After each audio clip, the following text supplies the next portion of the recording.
들어가는 것은 물론 뭐 예루살렘 성이 이제 행정의 중심지요, 산업의 중심지니까 생활을 위해서도 들어가겠지만 주로는 안식일이나 절기나 예배를 하러 성전이 거기 있었기 때문에 예루살렘 성으로 들어갔었던 건데 그 얘기를 주로 하는 거예요.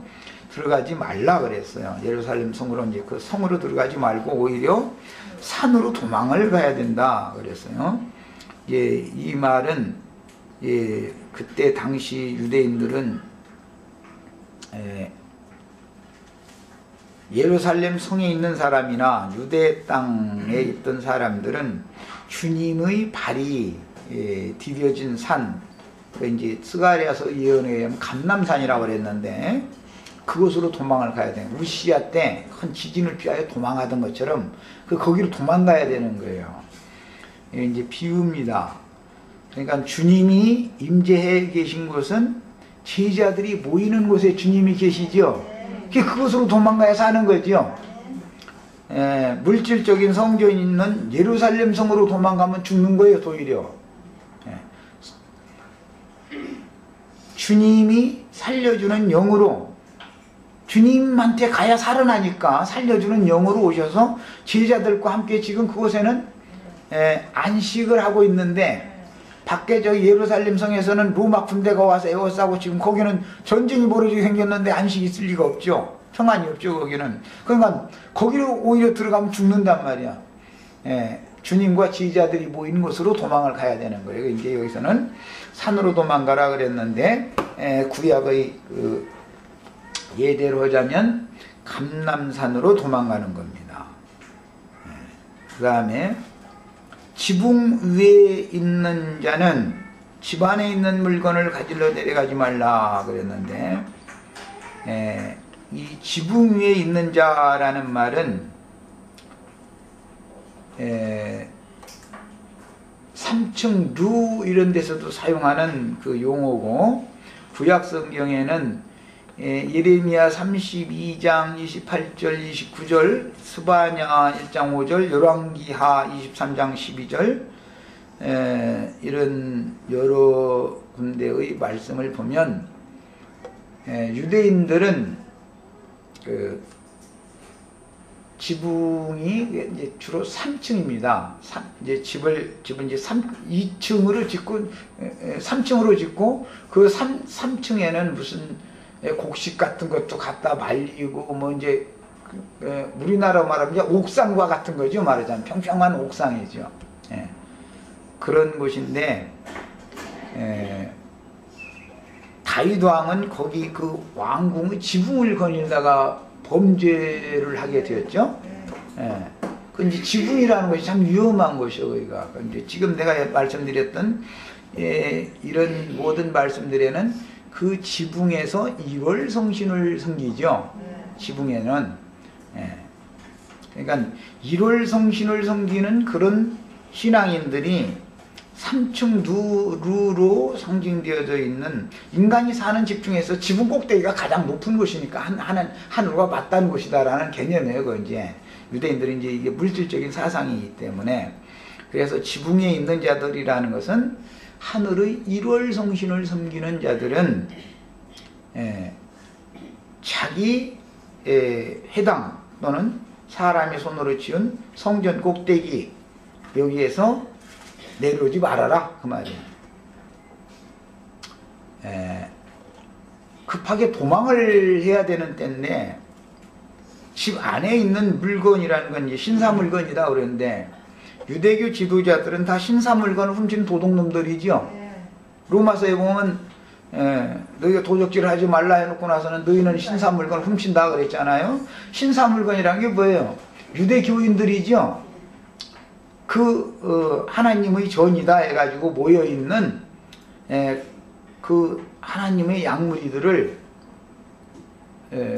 3층 루에서 1월 성신을 섬기는 종교 지도자가 다 자기가 주인 노릇하고 있는 주이다 이 말이에요.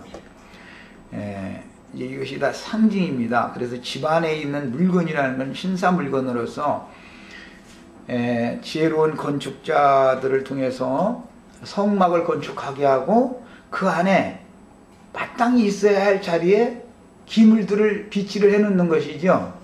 그런데 그 기물들이라는 것은 그리스도인들을 상징하는 거잖아요. 주님의 교회, 주님의 집 안에 있는 영혼들을 상징하는 말이란 말이에요. 그것들을 훔치는 자들이요, 그게 도둑놈들이요. 3층에 이 지붕에 있는 자들은 모두 왕족들이고 이제 대제사장족들이 상징입니다. 그런 사람들은 모두 하늘의 지붕에서 하늘의 일월성신을 섬기는 자들이다. 선지자들은 예언을 그렇게 해놨습니다. 그래서 그 사람들이 자기네들의 회당이나 성전이라는 곳에 그 안에서 경배하러 모인 사람들을 자기 것으로 취하러 이제 내려가지 말라, 이제 그 말인데, 그 말은 너는 지붕에서 그냥 멸망받아라, 그 말이야. 이것은 급히 도망가야 될 때인데 산으로 도망해야 되는 때잖아요, 지금. 그런데 지붕 꼭대기에서 내려오지 말라 그러면 넌 거기서 그냥 죽어라, 그 말이잖아요. 이게 이제 저주를 하시는 말씀이에요. 그 다음에 밭에 있는 자는 겉옷을 가질러 뒤로 돌이키지 말아라. 이제 겉옷을 벗어놓고 사역을 하는 것을 상징하는 것이죠. 베드로도 부활하시다가 다시 찾아오신 주님을 갈릴리 바다에서 고기를 잡다가 주님을 만날 때 겉옷을 벗고서 고기 잡는 일을 했다가 요한이 먼저 알아보고 주님이시다 그러니까 그 겉옷을 다시 입고 주님을 이제 맞으러 가는 얘기가 나오죠. 일을 할 때는, 열심히 일을 할 때는 부통을 벗어놓고 일을 하는 거 이게 상징이다 이 말이에요. 그런데 도망가기 위해서 겉옷을 가질러 뒤로 돌이키지 말아라. 이 말은 자기가 하나님을 섬긴다고 자기의 그 헌신과 봉사가, 자기가 하는 그 일이 하나님의 일이다 라고 자부하고 밭에서 지금 일을 하는 것으로 상징이 됐는데, 그 사람이 벗어놓은 겉옷을 다시 입을 수 없다라는 말은 벌거벗은 채로 그 마지막을 맞는다 그 말이죠. 벗은 상태로 주님을 맞는다 이 말이잖아요 지금. 이것도 다 저주의 말입니다.